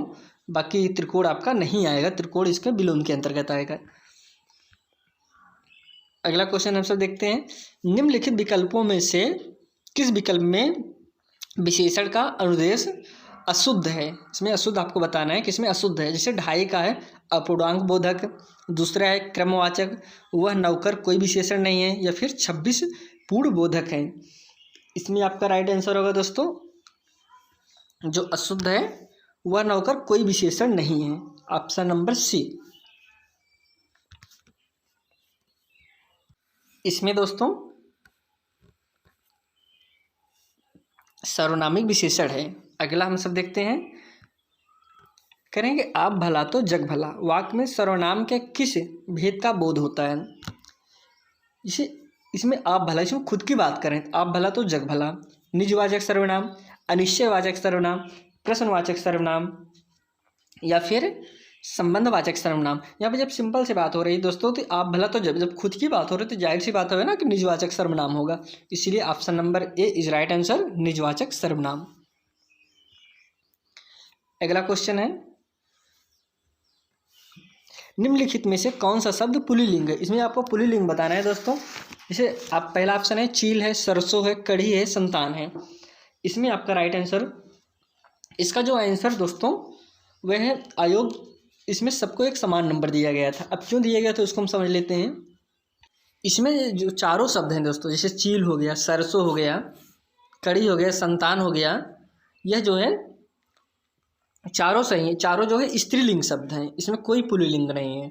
इसीलिए जो है क्वेश्चन गलत था, लेकिन आयोग ने इसमें संतान माना था, बाद में विवाद हुआ तो सबको समान नंबर दिया गया था। चलिए हम सब अगला क्वेश्चन देखते हैं, उच्चारण स्थान की दृष्टि से कौन सा विकल्प शुद्ध है? स मूर्धन्य है, स दंत है, च कंठ है, या फिर श तालव्य है। इसमें आपका राइट आंसर होगा दोस्तों ऑप्शन नंबर बी, स जो है दंत है, सवर्ग जो आपका आता है वह दंत आता है। इसे अगर हम कंठ की बात करें तो यहाँ पे है कंठ के अंतर्गत आपका आएगा ये जो आ का वर्ग जितने वर्ड होते हैं ये सब आपके कंठ के अंतर्गत आते हैं। इसमें शुद्ध पूछा है तो ये चा इसमें दिया है, ये तो होगा नहीं। फिर इसके बाद यहाँ पे तालब भी दिया है। अगर हम सब तालब की बात करें तो इसके अंतर्गत च वर्ग है, तालब के अंतर्गत च वर्ग आता है। जो च वर्ग के अंतर्गत, च वर्ग के अंतर्गत जैसे च हो गया, छ हो गया, ज हो गया, ये सब वर्ड आपके तालब के अंतर्गत आएंगे। ये भी आपका गलत हो गया, यहाँ पे स लिखा है। फिर इसके बाद अगर हम सब देखें दोस्तों तो यहाँ पर मूर्धन्य के अंतर्गत ट वर्ग आता है। कौन सा आता है? ट वर्ग आता है, लेकिन यहाँ पे लिखा है स, इसलिए ये भी आपका गलत हो जाएगा। ऑप्शन नंबर स उ बी इज राइट आंसर। अगला क्वेश्चन देखते हैं, निम्नलिखित में से कौन सा कथन अशुद्ध है? इसमें से आपको अशुद्ध बताना है। दो महाप्राण व्यंजनों का उच्चारण एक साथ हो सकता है, या फिर हिंदी में ज्ञ का उच्चारण परंपरा से भिन्न हो गया है, या फिर छह संयुक्त व्यंजन है, या फिर विसर्ग कंठ वर्ड होता है। इसमें आपका राइट आंसर होगा दोस्तों ऑप्शन नंबर ए, करेक्ट। इसमें अशुद्ध पूछा है, बाकी ये सब शुद्ध हैं। ऑप्शन नंबर ए आपका गलत होगा। दो महाप्राण व्यंजनों का उच्चारण एक साथ हो सकता है। अशुद्ध पूछा तो अशुद्ध के साथ चला जाएगा। Option number A is right answer. अब अगला क्वेश्चन हम सब देखते हैं, मेरे लड़के ने मेरी आज्ञा का पालन नहीं किया। वाक्य में लड़के के विषय में कौन सा विकल्प अशुद्ध है? पुल्लिंग, कर्ता, बहुवचन, या फिर एक वचन।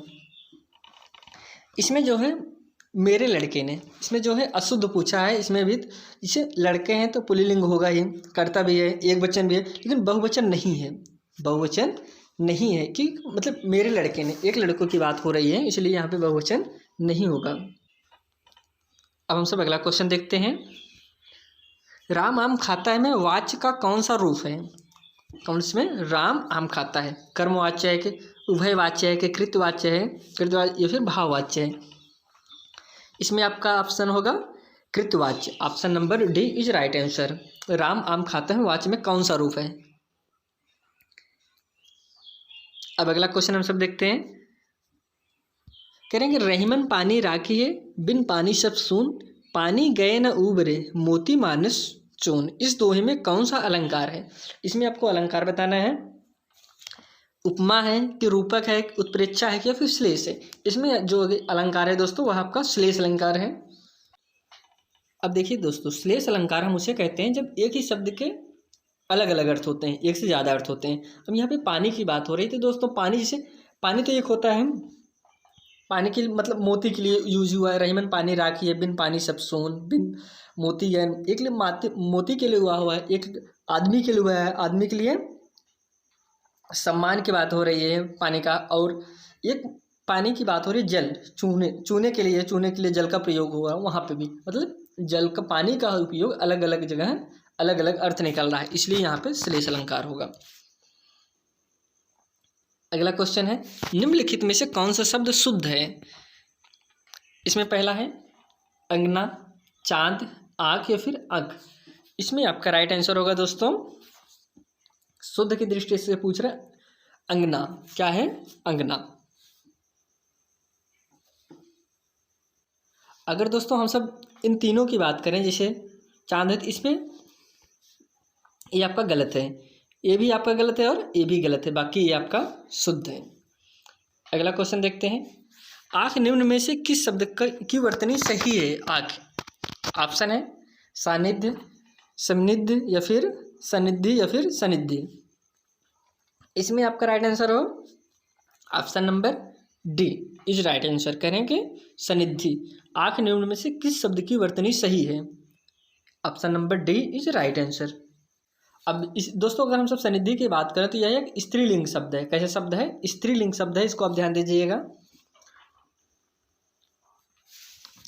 अगला क्वेश्चन है, उपचारात्मक शिक्षण की सफलता निर्भर करती है। उपचारात्मक शिक्षण की सफलता निर्भर करती है। ऑप्शन पहला है भाषिक नियमों के ज्ञान पर, समय व अवधि पर, समस्याओं के कारणों की सही पहचान पर या फिर उपचारात्मक शिक्षण की सामग्री पर। इसमें आपका राइट आंसर होगा समस्याओं के कारणों का सही पहचान पर। उपचारात्मक शिक्षण की सफलता निर्भर करती है किस पे? समस्याओं के कारणों की सही पहचान पर। सी इज राइट आंसर। अब यहाँ कहीं कहीं पे निदान भी दिया रहता है दोस्तों, आप कन्फ्यूज नहीं होइएगा। पहचान का मतलब निदान भी होता है कि समस्याओं की पहचान या समस्याओं का निदान, दोनों सिमिलर है। अब हम सब दोस्तों आगे पर्यावरण देखते हैं। अब पर्यावरण का पहला क्वेश्चन है, सन 1853 में भारत की पहली यात्री ट्रेन चली थी। कहाँ से कहाँ तक चली थी उसको आपको बताना है। पहला ऑप्शन है मुंबई से थाने के बीच, या फिर कलकत्ता से अलीपुर के बीच, या फिर कलकत्ता से दमदम के, या फिर मुंबई से पुणे के बीच। इसका राइट आंसर है दोस्तों option number A is right answer. Mumbai से थाने के बीच जो पहली ट्रेन चली थी दोस्तों, वह मुंबई से थाने के बीच चली थी।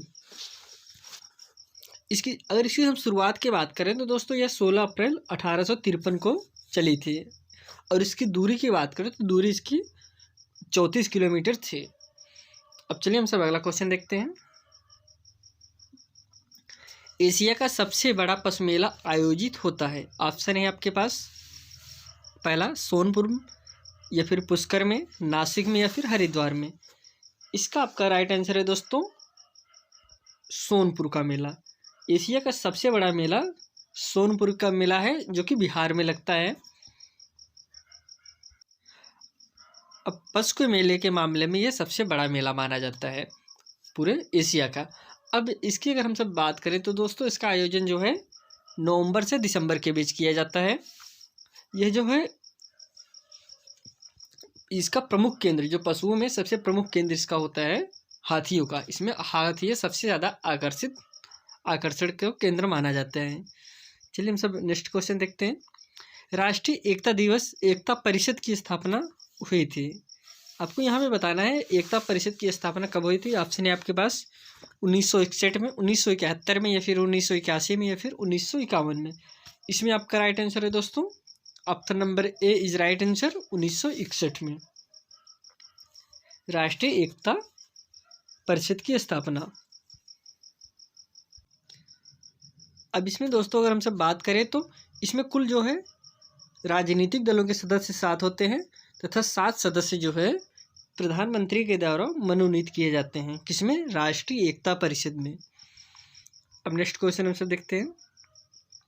समता के अधिकार का उल्लेख संविधान के किन अनुच्छेद में मिलता है? ऑप्शन है आपके पास 14 से 18, 22 से 24 या 23 से 24 या फिर 25 से 28 या फिर 19 से 22। इसमें आपका राइट आंसर है दोस्तों option number A is right answer 14 से 18। जो समता का अधिकार है दोस्तों वह 14 से 18 है। इसके बाद अगर हम सब बात करें जैसे मूल अधिकारों में बात करें तो मूल अधिकार टोटल है आपके 6 मूल अधिकार है। एक अधिकार आपका निश्चित हो चुका है जो कि संपत्ति का अधिकार था।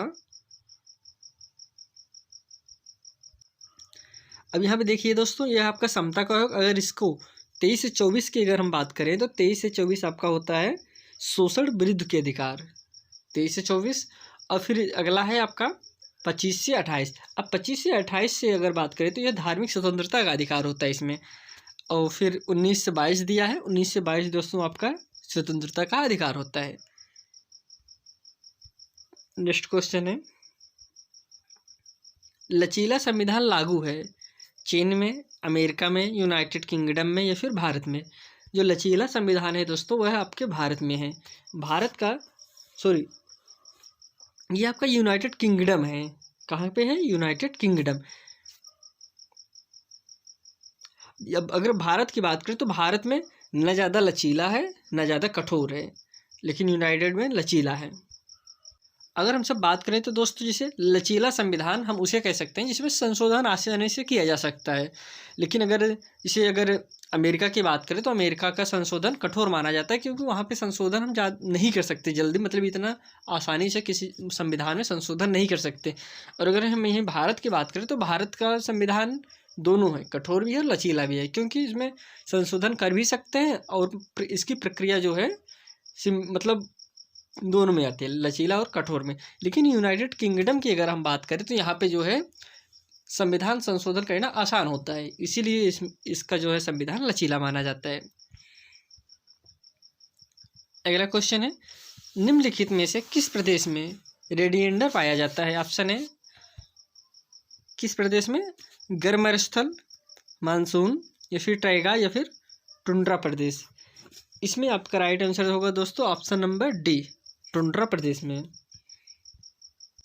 अब देखिए दोस्तों टुंड्रा प्रदेश में जो है रेडिएंडर का काम करते हैं, माल ढुलाई के काम करते हैं। जैसे माल को कहीं से कहीं तक ले जाने के लिए इसका उपयोग में लाते हैं, किसका?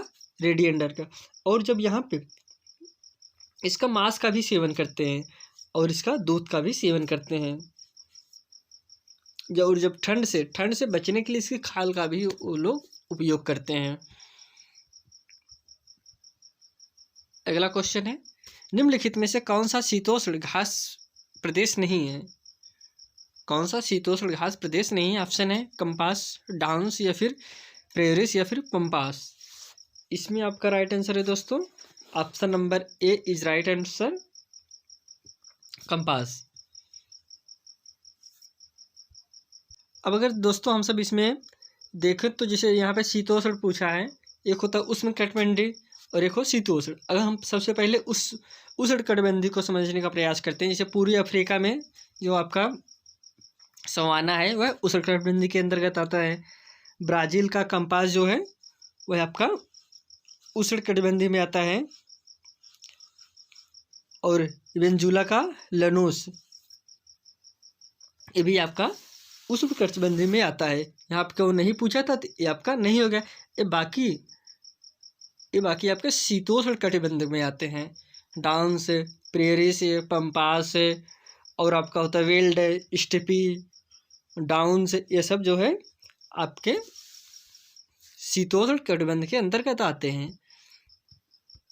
हम सब नेक्स्ट क्वेश्चन देखते हैं, जनसंख्या के आकार के अनुसार बृहत्तम महाद्वीप है। अब यहाँ पे आप समझ सकते हैं कि किस महाद्वीप पे सबसे ज़्यादा जनसंख्या है, यही इसमें पूछ रहा है। ऑप्शन है उत्तरी अमेरिका, एशिया, अफ्रीका या फिर यूरोप। इसमें आपका राइट आंसर है दोस्तों एशिया। एशिया में जनसंख्या सबसे ज़्यादा है, एशिया महाद्वीप में। अगर इसकी हम बात करें तो दोस्तों यह जो है पृथ्वी का, कुल पृथ्वी का क्षेत्रफल का 1/3 भाग में फैला हुआ है। कौन सा? एशिया महाद्वीप। चलिए हम सब अगला क्वेश्चन देखते हैं। भारत में थारू जनजाति कहाँ निवास करती है? ऑप्शन है उत्तर प्रदेश के तराई क्षेत्र में, उत्तराखंड में, या फिर झारखंड में, या फिर थार के मरुस्थल में। अगर हम थारू जनजाति की बात करें तो दोस्तों इसमें आपका होता है उत्तर प्रदेश के तराई क्षेत्र में भी होता है और उत्तराखंड में भी होता है। ये दोनों जगह थारू जनजाति पाई जाती है। इस क्वेश्चन पे विवाद हो गया था, तो इस पे आयोग ने इसका आंसर जो है दोनों माना था, ए और बी, लेकिन चूंकि ऑप्शन है ही नहीं ए और बी का, तो इस पे सबको समान नंबर मिला था। चलिए हम सब नेक्स्ट क्वेश्चन देखते हैं। करें भिलाई इस्पात संयंत्र स्थित है, कहाँ स्थित है इसको आपको बताना है। झारखंड में, छत्तीसगढ़ में, उड़ीसा में, या फिर मध्य प्रदेश में। इसमें आपका राइट आंसर है दोस्तों जो भिलाई इस्पात है यह आपका छत्तीसगढ़ में स्थित है।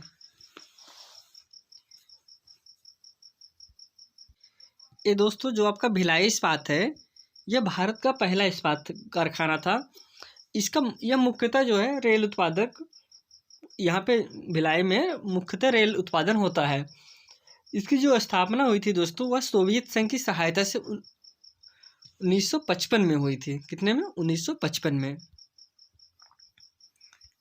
चलिए अगला क्वेश्चन देखते हैं। भारत में महिलाओं के लिए आरक्षण की व्यवस्था कहाँ है? संविधान में है, मंत्रिमंडल में है, पंचायती राज संस्थाओं में है, या फिर लोकसभा में है। इसमें राइट आंसर है दोस्तों पंचायती राज संस्थाओं में। जो महिलाओं के आरक्षण की बात आरक्षण है पंचायती राज संस्थाओं में, लेकिन विधानसभा में नहीं है, मंत्रिमंडल में नहीं है, लोकसभा में महिलाओं को आरक्षण नहीं है। देखिए महिलाओं की बात तो सभी करते हैं, जो भी गवर्नमेंट आती है सभी गवर्नमेंट बात करते हैं हाँ महिलाओं को बराबर का अधिकार दिया जाए, लेकिन उनको जब लोकसभा का चुनाव लड़ने का हो गया, विधानसभा का चुनाव लड़ने का होगा, मंत्री बनने को, इसमें महिलाओं के आरक्षण की बात नहीं कही गई है।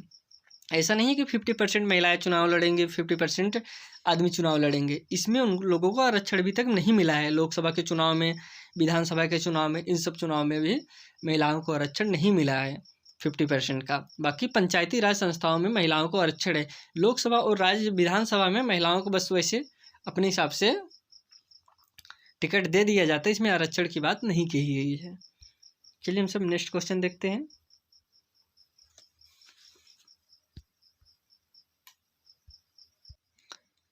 अगला क्वेश्चन है किस राज्य के राज्यपाल की नियुक्ति के लिए कम से कम किसी राज्य के राज्यपाल की नियुक्ति के लिए कम से कम कितनी उम्र होनी चाहिए? आपको उम्र बताना है कि किसी राज्य का राज्यपाल बनने के लिए कितना न्यूनतम आयु की जरूरत है। इसमें ऑप्शन है पहला 45 वर्ष, 50 वर्ष, 30 वर्ष या 35 वर्ष। इसमें आपका राइट आंसर होगा दोस्तों option number D is right answer 35 वर्ष। किसी राज्य का राज्यपाल बनने के लिए आपकी न्यूनतम आयु जो है 35 वर्ष होना चाहिए, और वह भारत का नागरिक हो, यह सब, तभी वह किसी राज्य का राज्यपाल बन सकता है।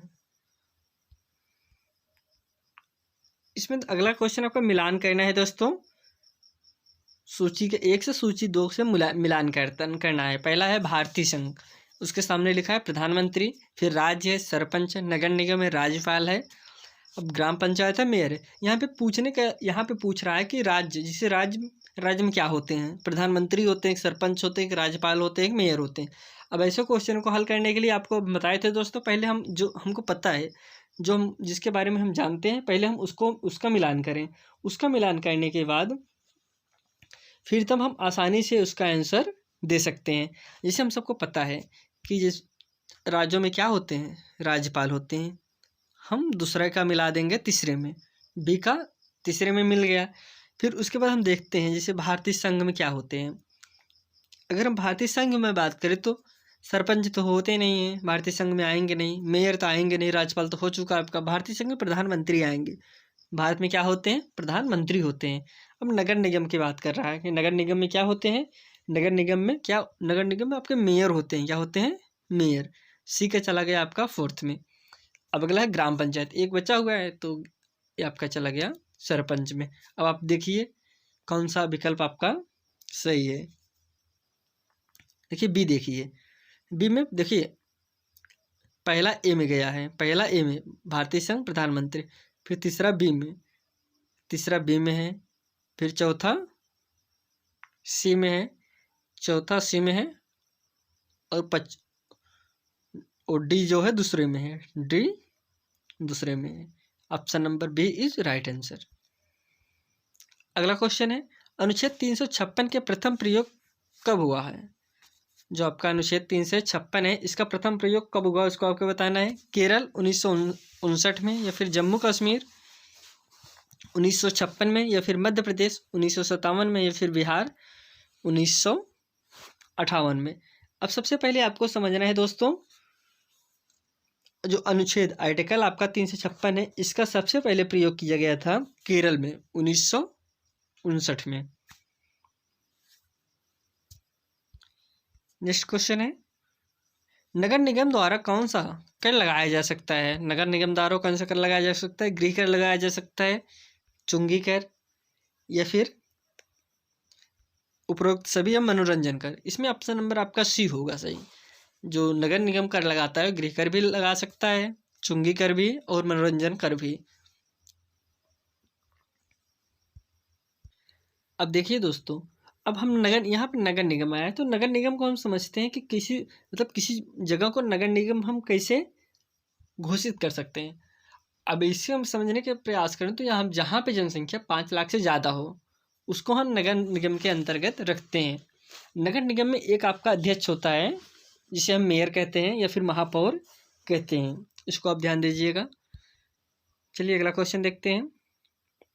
संसार का सर्वाधिक समस्याकारी जलीय खरपतवार जिसे बंगाल का आतंक भी कहते हैं वह है, क्या है आपको बताना है। कांग्रेसी घास, या फिर जलकुंभी, दूब घास, या लौटाना कैमरा। इसमें आपका जो बंगाल का आतंक के नाम से जिसे जाना जाता है दोस्तों तो वह आपका है जलकुंभी। क्या है? जलकुंभी। जलकुंभी की वजह से वहाँ पे बहुत ही ज़्यादा बाढ़ आ जाती है, इसीलिए वहाँ को जलकुंभी को वहाँ का आतंक कहा जाता है। जलकुंभी में ऐसा होता है दोस्तों कि यह जहाँ एकत्रित होता है इतना ज़्यादा हो जाता है और बहुत इकट्ठा हो जाता है, तो जो पानी होता है पानी का बहाव नहीं हो पाता, आगे पानी नहीं बह पाता, तो इतना ज़्यादा बाढ़ आ जाती है कि इसी के कारण वो डूबने लगता है, इसीलिए वहाँ पे इसको बंगाल का आतंक कहते हैं। चलिए हम सब अगला क्वेश्चन देखते हैं। वायरस के अजैविक होने का लक्षण है, इसमें प्रोटीन नहीं पाया जाता, यह प्रजनन नहीं कर सकता, इसको क्रिस्टल के रूप में परिवर्तित किया जा सकता है, या फिर इसमें वंशानुगत सामग्री नहीं पाई जाती। इसमें आपका राइट आंसर होगा दोस्तों option number C is right answer. इसको क्रिस्टल के रूप में परिवर्तित किया जा सकता है। अब अगला क्वेश्चन है दोस्तों,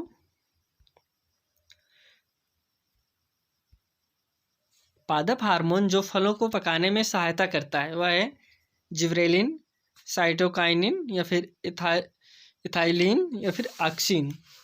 इसमें आपका दोस्तों option number C is right answer, ethylene. Ethylene फलों को पकाने में सहायता करता है पादप।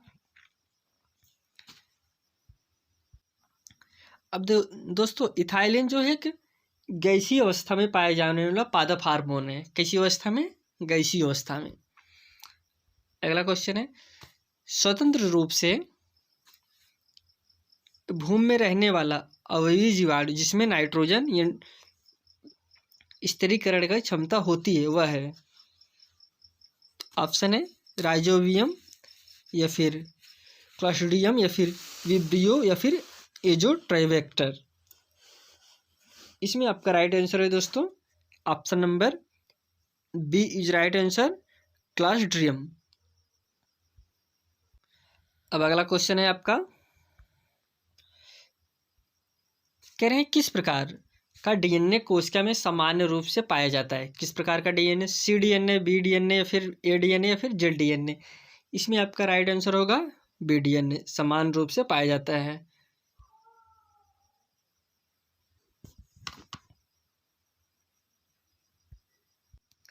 अगर डीएनए की बात करें तो दोस्तों डीएनए को जो प्रस्तुत किए थे वाटसन और क्रिक ने प्रस्तुत किया था, जिसे बीडीएनए कहते हैं। बीडीएनए सभी कोशिकाओं में समान रूप से पाया जाता है। जो बीडीएनए होता है सभी कोशिकाओं में समान रूप से पाया जाता है। अगला क्वेश्चन है, निम्न में से कौन सा, यह टाइपिंग मिस्टेक हो गया दोस्तों, यह लिखा गया है अचल जीव। कौन सा जीव? अचल जीव का उदाहरण है। इसमें आपको बताना है निम्न में कौन सा अचल जीव का उदाहरण है। ऑप्शन है आपके पास पहला लीच, टाइटन या फिर इक्नस या यूप्लेक्टला। इसमें आपका राइट आंसर होगा दोस्तों यूप्लेक्टला। ये दोस्तों जो यूप्लेक्टला है यह जो है पोरीफेरा संघ का जंतु है। कौन सा? पोरीफेरा संघ का जंतु है। यह एक अचल जीव है, यह चलने में सक्षम नहीं होता। ये जो है किसी दृढ़ आधार पर चिपके रहते हैं। इसे बीनस की फूलों की टोकरी भी कहते हैं। अगला क्वेश्चन है, प्रोटीन अणुओं की इकाई है। प्रोटीन अणुओं की इकाई है वसाम्ल, अमीनो अम्ल, विटामिन या फिर ग्लूकोज। इसमें आपका राइट आंसर है दोस्तों option number B is right answer, amino अम्ल। प्रोटीन अणुओं की इकाई जो है अमीनो अम्ल है। अब अगला क्वेश्चन है, निम्न में से कौन सा अंगक पादप कोशिकाओं में अनुपस्थित होता है? ऑप्शन है लवक, रिक्तकाएं या फिर तारककाएं या फिर सेलुलोज कोशिका भित्ति। इसमें आपका राइट आंसर है दोस्तों option number C is right answer, तारककाएं।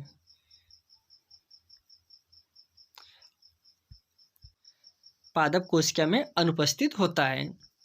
इसको आप ध्यान दीजिएगा। अगला क्वेश्चन है, मनुष्य के शरीर की सबसे बड़ी ग्रंथि है। कौन सी ग्रंथि है? पीयूष ग्रंथि, अधिवृक्क ग्रंथि या फिर यकृत या फिर अग्नाशय। इसमें आपका राइट आंसर है दोस्तों यकृत। जो मनुष्य शरीर के सबसे बड़ी ग्रंथि है लीवर, यकृत है। अब अगला क्वेश्चन हम सब देखते हैं। यहाँ पर उत्तर प्रदेश के राज्य के पक्षी के बारे में बात करें। उत्तर प्रदेश का राज्य पक्षी है मोर है, गौरैया है, तोता है कि सारस क्रेन है। उत्तर प्रदेश की बात करें तो दोस्तों उत्तर प्रदेश का जो राजकीय पक्षी है वह आपका सारस क्रेन है। जो इसके अगर हम और कुछ बात करें, जैसे दोस्तों आपका हो गया उत्तर प्रदेश के राजकीय पशु बारहसिंगा है, राजकीय पक्षी सारस जो अभी जस्ट आपको बताएं। अब यहाँ पे राजकीय वृक्ष की बात करें तो अशोक हो गया, राजकीय पुष्प की बात करें तो पलाश हो गया। यहाँ पे जैसे गौरैया की बात की है तो गौरैया की बात करें तो ये दिल्ली का राजकीय पक्षी है। कौन? गौरैया। और मोर तो आपको पता ही होगा कि हमारे देश का राष्ट्रीय पक्षी है। चलिए हम सब नेक्स्ट क्वेश्चन देखते हैं। पूर्वा किस अधिवास में शामिल है? ग्रामीण में, रेखीय, नगरीय, अपखंडित। इसमें आपका राइट आंसर होगा दोस्तों ग्रामीण। जो पूर्वा होता हुआ ग्रामीण अधिवास में शामिल है। अगला क्वेश्चन है, कौन सा ज्वालामुखी पर्वत है? आपको बताना है कौन सा ज्वालामुखी पर्वत है। यूराल, अपलेशियन या फिर कलिमंजारो या फिर अरावली। इसमें अगर हम बात करें तो जो आपका किलिमंजारो है यह ज्वालामुखी पर्वत है। अभी स्थित कहाँ है इसकी अगर हम बात करें तो यह तंजानिया में स्थित है। कहाँ पे? तंजानिया में स्थित है।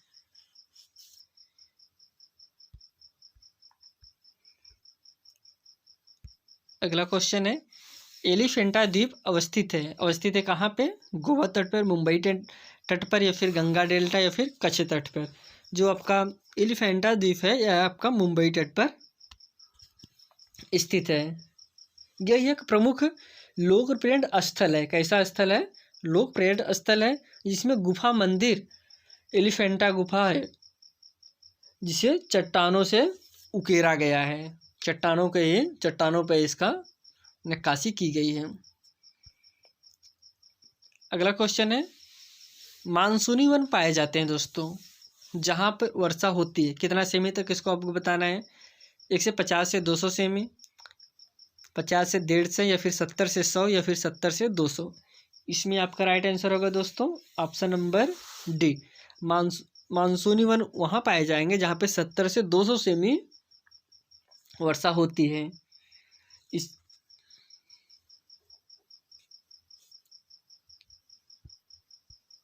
जो आपके दोस्तों उष्णकटिबंधीय पर्वत होते हैं वही मानसूनी वन पाए जाते हैं। अगर मानसूनी वन की बात करें तो दोस्तों इसमें जो है मुख्यतः साल के वृक्ष है, सागौन, अबनूस, शीशम, चंदल, पीपल, शहतूत, अर्जुन आदि के वृक्ष यहाँ पे पाए जाते हैं। नेक्स्ट क्वेश्चन हमसे देखते हैं, करबी एंगलोंग पठार का विस्तार है, कहाँ तक है आपको बताना है।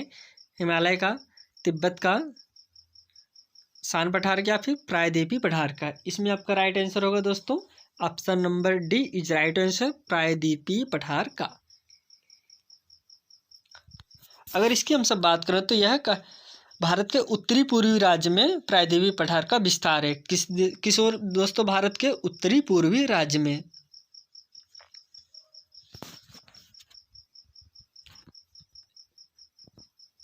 अब दोस्तों यह सेशन हम यही समाप्त करते हैं।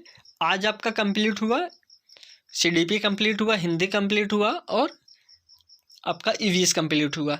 अब हम सब अगले वीडियो में हम इसका जो आपका सब्जेक्ट इसमें बच रहा है मैथ, और उसके बाद आपका बच रहा है संस्कृत बच रहा है, इंग्लिश बच रहा है। ये 3 सब्जेक्ट आपका अगले वीडियो में कराया जाएगा। सबसे पहले हम इसको कंप्लीट करेंगे दोस्तों, जो आपका सीडीपी है, ईवीएस है, हिंदी है, फिर उसके बाद आपका यह कंप्लीट कराया जाएगा। अगर आप इस चैनल पे नए थे दोस्तों तो चैनल को सब्सक्राइब जरूर करिए। यहाँ पे आपको UP TET, C TET, super TET सभी क्लासों का वीडियो और पीडीएफ आपको उपलब्ध कराया जाएगा। धन्यवाद।